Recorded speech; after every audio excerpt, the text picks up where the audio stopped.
बहुत समय पहले की बात है। एक अकेला हाथी एक अजीब जंगल में बसने आया।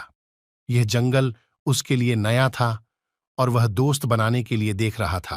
वो सबसे पहले एक बंदर से संपर्क किया और कहा, नमस्ते बंदर भैया, क्या आप मेरे दोस्त बनना चाहेंगे?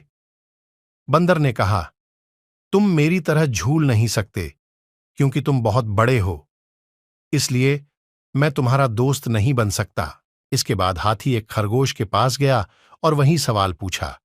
खरगोश ने कहा, तुम मेरे बिल में फिट होने के लिए बहुत बड़े हो, इसलिए मैं तुम्हारा दोस्त नहीं बन सकता। फिर हाथी तालाब में रहने वाले मेंढक के पास गया और वही सवाल पूछा। मेंढक ने उसे जवाब दिया, तुम मेरे जितना ऊंची कूदने के लिए बहुत भारी हो, इसलिए मैं तुम्हारा दोस्त नहीं बन सकता। फिर हाथी तालाब में रहने वाले मेंढक के पास गया और वही सवाल पूछा। मेंढक ने उसे जवाब दिया, तुम मेरे जितना ऊंची कूदने के लिए बहुत भारी हो, इसलिए मैं तुम्हारा दोस्त नहीं बन सकता। अब हाथी वास्तव में उदास था क्योंकि वह बहुत कोशिशों के बावजूद दोस्त नहीं बना सका। फिर एक दिन सभी जानवरों को जंगल में इधर उधर दौड़ रहे थे। ये देखकर हाथी ने दौड़ रहे एक भालू से पूछा कि इस उपद्रव के पीछे का कारण क्या है।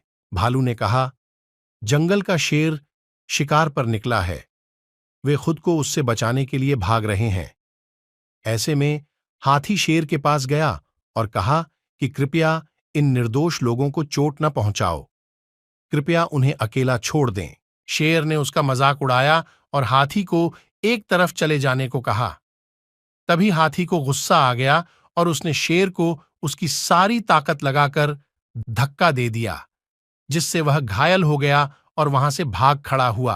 अब बाकी सभी जानवर धीरे धीरे बाहर आ गए और शेर की हार को लेकर आनंदित होने लगे।